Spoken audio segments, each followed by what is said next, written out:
Friends, welcome to my channel. Don't forget to like and subscribe.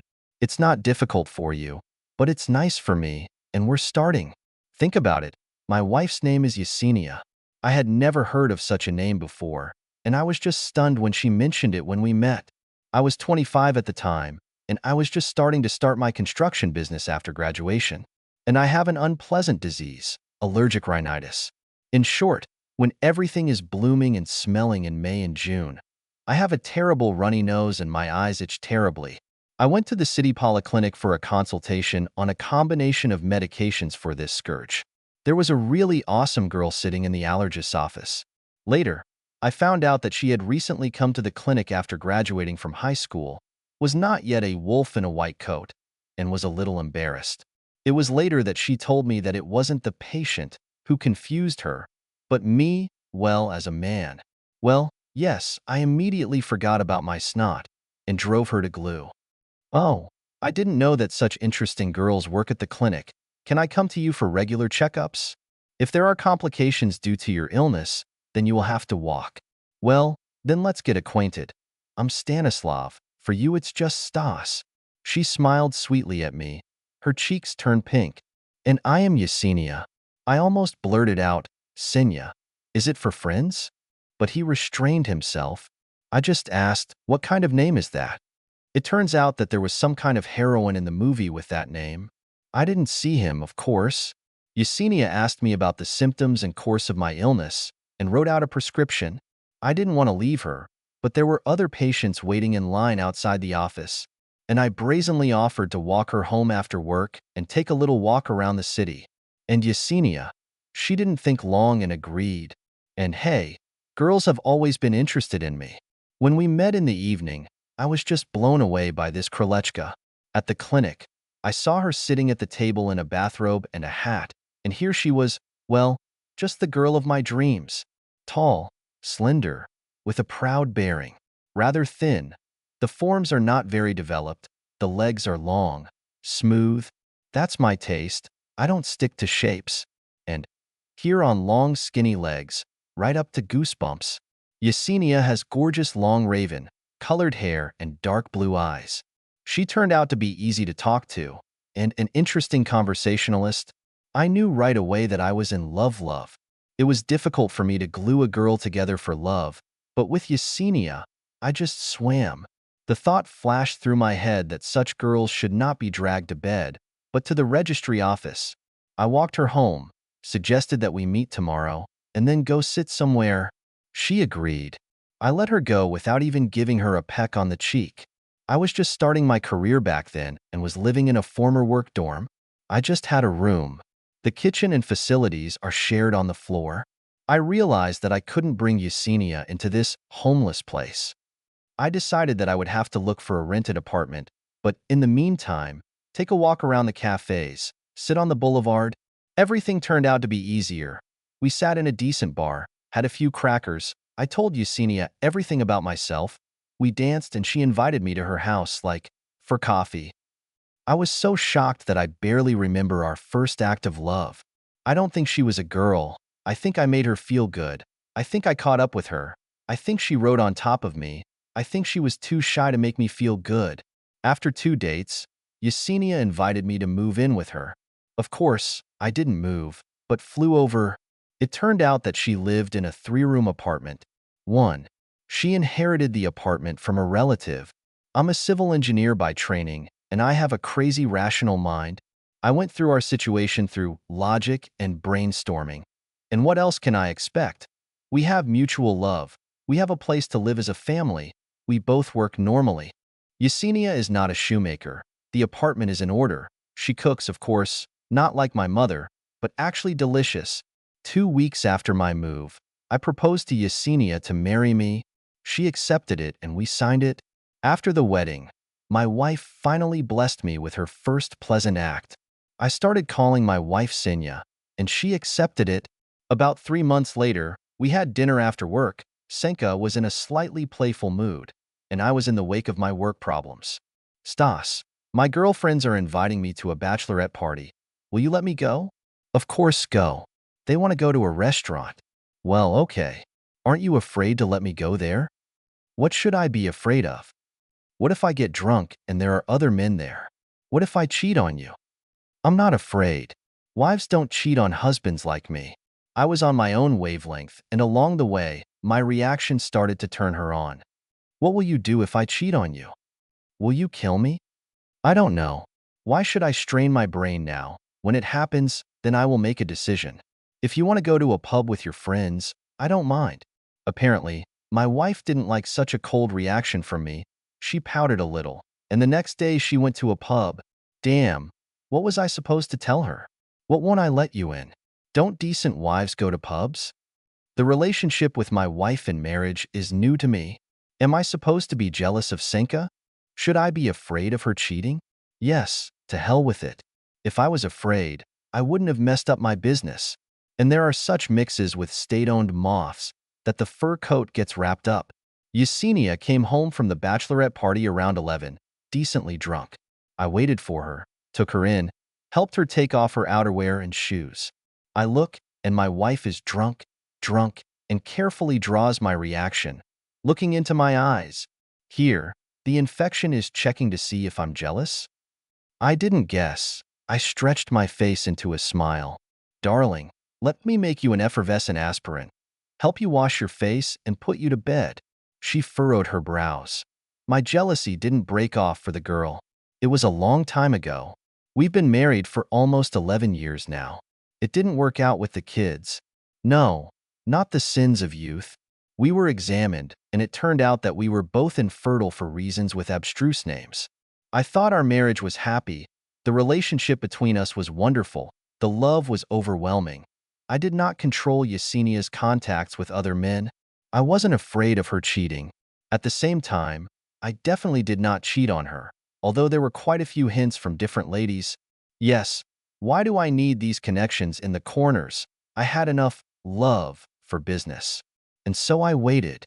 After dinner, she hit my balls. Stanislav, we need to talk. Let's get a divorce? I jumped up in my chair from surprise and the serious expression on my wife's face. What the hell? I'm in love. We're having an affair. He asked me to marry him. Naturally, I immediately became a cobra. Okay, honey, but can you tell me who our lover is? And Yesenia was serious. He's a surgeon. You've seen him at our corporate parties. Oleg Nikolaevich. Well, yes, I don't know him, but I've seen him at their medical drinking parties. I was sometimes invited there as a spouse. Well, he's younger than Senka. Looks ambitious, pumped up. I don't understand male beauty. I'm into girls. Well, handsome, maybe even handsome. But I'm a rational figure. I don't care about her love on the side, her betrayal of me. My family life with a woman is flying into the sky. I'm used to family comfort. After all, everyday issues are on it. I am a breadwinner. And now I have to look for an apartment. That old question of hers sounded clearly in my head. What will you do if I cheat on you? Will you kill me? Oh, really, what am I going to do now? Will I kill the woman I love? Will I burn myself with horns and jealousy? Yes, the devil's bag. In my opinion, women are fools, based on their feelings and emotions. They need to be given freedom. They will walk and crawl. My friends have had this happen more than once.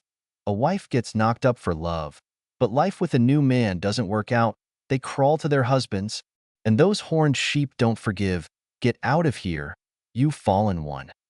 In short, if Senka gets over it, I'll take her back. Yes, I gave my wife the freedom of choice. Let her move her own gyrus. And he went to the bear corner, leaving the company to his director. This is a small village in the middle of nowhere.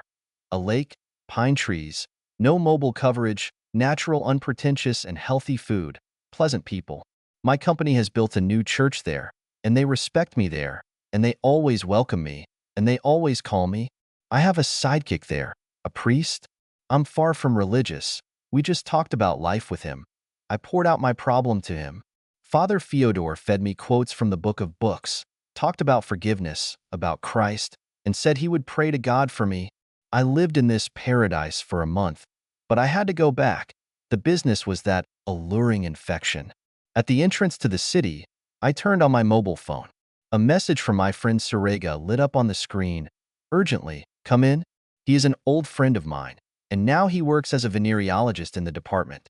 Wow, what's his emergency? I dialed his number. Stas, come to me quickly. The details are in my office. I didn't go home, but I immediately rushed to his office. Sergey received me in his office, locking the doors. I'm all on the question. Serega, what kind of manners? You need to get checked out. I'll take a swab and do an examination. What the hell? Inspection first?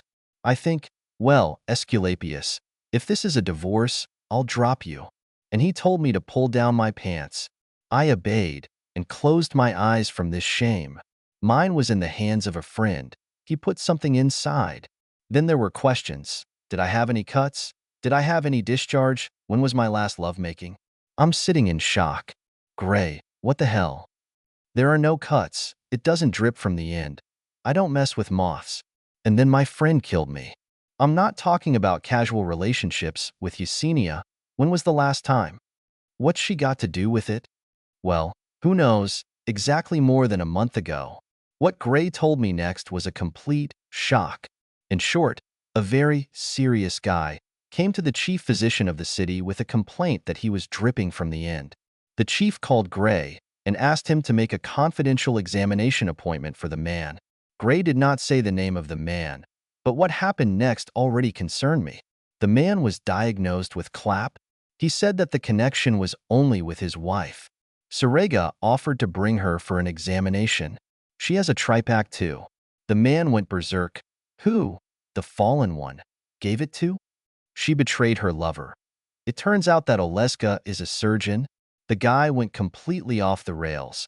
I'm going to put your hospital Santa Barbara on a feather. The chief called Oleska to himself to get a trunk and a face in the table. He said that he used 2 women, Mysenka, and some kind of moth. There was an unsecured act of love with her, drunkenly. Gray took a sin on his soul. He told the main man and the man that Yesenia did not have a clap, that they had been in love for a long time. Anyway, my friend smeared my wife. The main one and the man don't seem to have any complaints about Senka, but there is a clap. Gray prescribed her a course of antibiotics, and she's already on the mend. Oleska was kicked out of work by the chief and advised to get out of the city faster than a bullet. As the classic said, that's bullshit, guys. I was driving home with a question in my head. Stas, what are you going to do now? But there was no answer. Wow, I arrived home on time. There were 2 full large travel bags in the hallway. Yesenia was already putting on her shoes. She didn't look like ice. Her face was gray. She'd probably been crying a lot, and she was hiding her eyes. And I couldn't help but joke. And where is my beloved wife going? Stas, stop it. I cheated on you. I got gonorrhea. You won't forgive me now. I need to move out and file for divorce. You fucked me up with this divorce. Fuck it. I'll give it to you. I wish I could feed my husband dinner. I'm hungry as a bean. My wife looked at me like I was an idiot. I hugged her and led her to the kitchen. Come on, Yesenia. What's in your fridge? I opened the door. Oh, look, there's a lot of stuff here.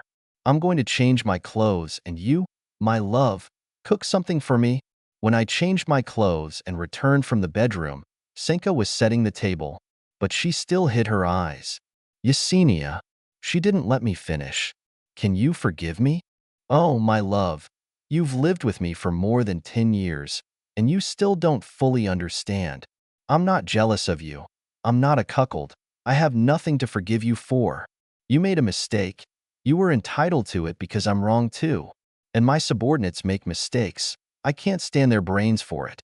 My rule is if you make a mistake, fix it. A smile finally appeared on his wife's face. And how can I fix my mistake? Don't you know? Will you please me? I'm on antibiotics. I'll wait a week. You're definitely a jerk. Yeah, head over heels in love with you. We sat down to lunch. I may be a jerk, but I love this woman, and I don't want to lose her because of a dope called love. It's like a clap, it'll go away. You'll take antibiotics, and it'll go away. And even without the clap, my beloved would have gone berserk. Along the way, I now owe both the Gray Bubble and Father Fyodor donations for the temple. The Lord has heard his prayers